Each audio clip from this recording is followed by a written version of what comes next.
আসসালামু আলাইকুম এভরিওয়ান। তো আজকে কোনো রোস্টিং ভিডিও না, এই ভিডিওটা এই মেয়েটাকে দেখতে পারছেন। তো এই মেয়েটার বয়স হচ্ছে 18 মাস। তো তার বাড়ি হচ্ছে পাকিস্তান। তো এই মেয়ের হচ্ছে আসলে একটা মামা আছে, আপন মামা।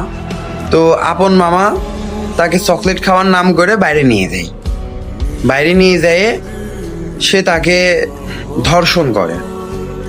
একটি 17 বছরের ছেলে, যে ছেলেটা দেখতে পাচ্ছেন, এটা হচ্ছে 17 বছরের এই ছেলেটি আসল কথা ওই ছোট বাচ্চাটাকে আসলে ধর্ষণ করছে। তো ওই ছোট বাচ্চাটি আসলে এই ছেলেটার আপন ভাগিনা।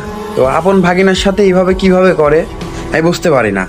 তো এগুলো করার পরে, ধর্ষণটা করার পরে আসলে মেয়েটা আসলে প্যাম্পাস পরেছিল। প্যাম্পাস পরে থাকার অবস্থায় তো মেয়েটা অজ্ঞান হয়ে যায়।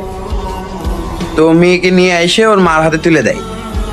তো মা মনে করে যে না, আমার মেয়ে হচ্ছে ঘুমাইসে গেছে। তো তার মা বুঝতে পারে না যে আসলে আবার মেয়েটা আসলে অজ্ঞান হয়ে আছে। তো মেয়েটাকে মনে করেন যে পরে ওর মা কোলে নিয়ে পরে দেখে যে পেম্পাস থেকে অতিরিক্ত রক্ত বেরোচ্ছে। তে এই রক্ত দেখে আসলে ওর মা রানিংয়ে হসপিটাল নিয়ে যায়। তো ডাক্তার আসলে এই কথা বলে যে আপনার মেয়ের সাথে আসলে শারীরিক নির্যাতন হয়।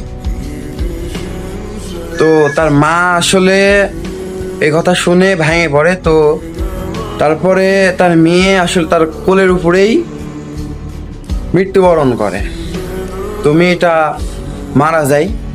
তো আসলে আপনাদের সামনে আসলে এই কথাটাই বলতে চাই যে আপনাদের সন্তানকে কখনো কারোর কাছে দিয়ে চোখের আড়াল করবেন না। আগামীতে হয়তো বা আপনার মেয়ের সাথেও এমন একটা ঘটনা ঘটতে পারে। তাই বলি, কেউই কার প্রতি ভরসা করবেন না, নিজের সন্তানকে চোখের আড়াল কখনোই করবেন না।